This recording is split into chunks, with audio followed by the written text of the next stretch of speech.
रामकृष्ण हरी माऊली. मी शेंगाची भाजी बनवत होते. शेवग्याच्या शेंगा आहेत या. आणि शेवग्याची भाजी बनवताना आई मला म्हटली ताक पण करून घे. शेवग्याच्या शेंगांची अशी सगळी साल काढून घेतली मी वरची आणि शेंगा अशा बारीक कट करून ठेवल्या त्या.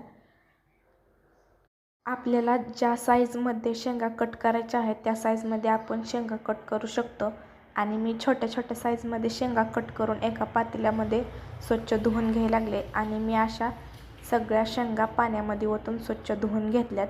आता ह्या मी कढईमध्ये शिजू टाकणार आहे. छोट्याशा कढईमध्ये मी मीठ टाकलं होतं आणि त्याच्यामध्ये ह्या शेंगा टाकल्या होत्या. नंतर मी ताक करणार होते. ते ताकासाठी ही दही आहे. आईने दही लावून ठेवलं होतं. ते दही मी एका मोठ्या पातेल्यात काढून घेतलं, कारण छोट्या पातेल्यात असल्यामुळे दही व्यवस्थित हलवता येत नाही. आणि हे सगळं दही आधी रवीने मिक्स करावं लागतं, कारण की त्यात जी आपण साय टाकलेली असते त्याच्या गाठी असतात. आणि सगळं रवीनं मी असं मिक्स करते ताक.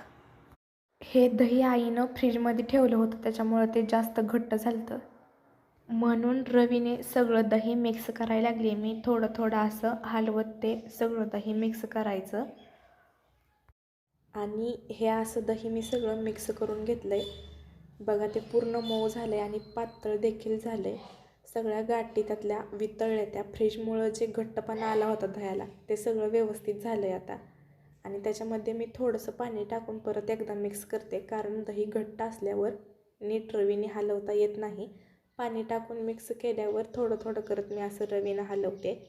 अजून पण दही घट्ट होतं म्हणून मी त्याच्यात अजून पाणी ॲड केलं आणि पूर्ण एकदा मिक्स करायला लागली. आई ताक करताना मी बघत असते त्याच्यामुळं मला सगळं माहिती आहे ताक कसं करायचं. आणि मी ताक करत होते आणि शेंगा पण मी शिजायला टाकल्या होत्या.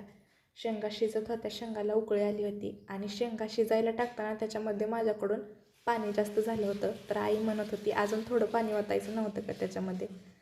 आणि पाणी ओतून दह्यामध्ये परत एकदा मी सगळं असं मिक्स केलं. आणि बघा पहिल्यापेक्षा दही किती पातळ झालं आहे. असं कंटिन्यू त्याला हलवत राहावं लागतं, ताक घुसळत राहावं लागतं सारखं. आणि सारखं घुसळल्यावर ताकाला असा फेस येतो आणि ह्या फेसापासूनच लोणी मिळतं. आणि माझं असं लोणी तयार झालं आहे. सेम आईसारखंच झालं आहे. जशी आई माझी लोणी करते तसंच केलं आहे मी पण. आणि बघा किती लोणी आलं आहे त्याला. आणि आईसारखं मला थोडंफार तरी जमतं आहे.